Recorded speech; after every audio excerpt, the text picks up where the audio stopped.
So how many, can you tell me a little bit about the Shakespeare camp?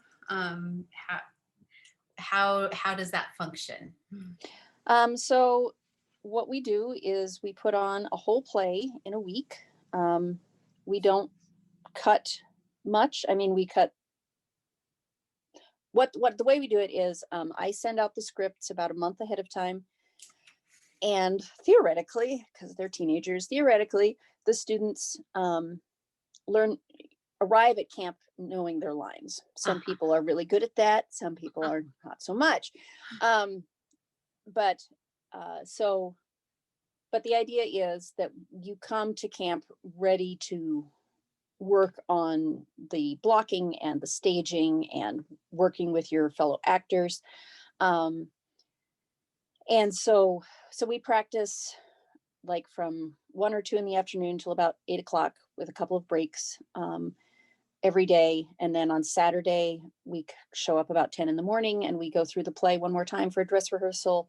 And then we perform Saturday evening.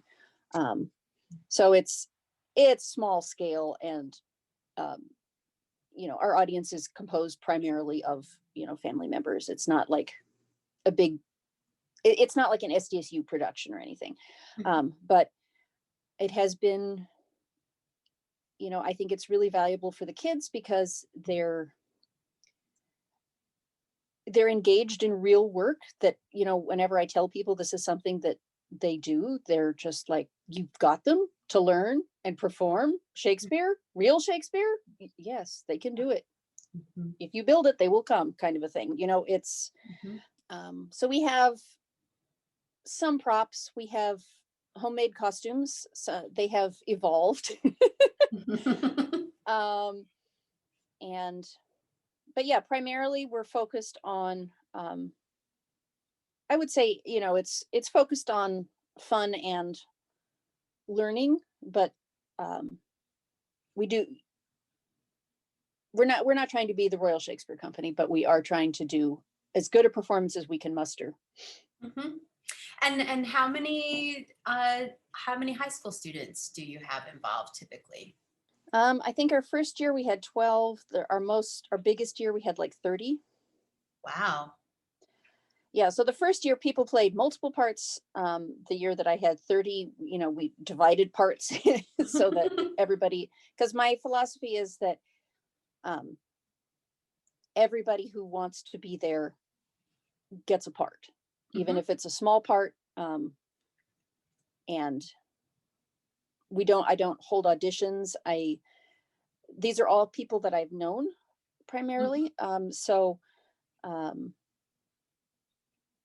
I know more or less what they're like. And I do say, hey, are you interested in playing the lead or part of the lead? I think you'd be really good for this person.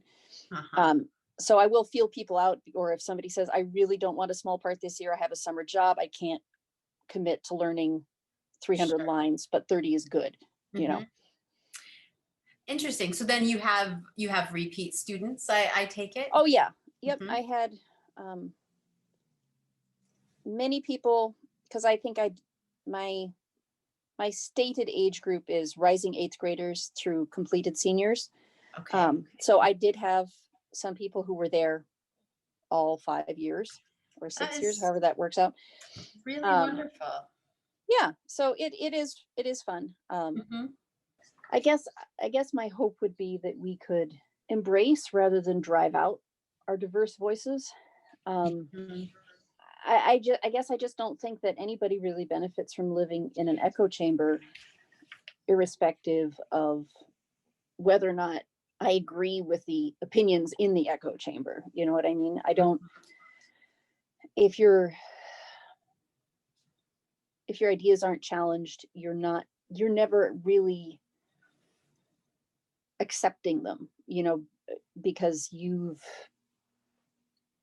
just um, sort of internalized them unexamined. I homeschooled my kids because I wanted them to be examiners Mhm. and um, to be able to consider the things they think and come to them honestly rather than just sort of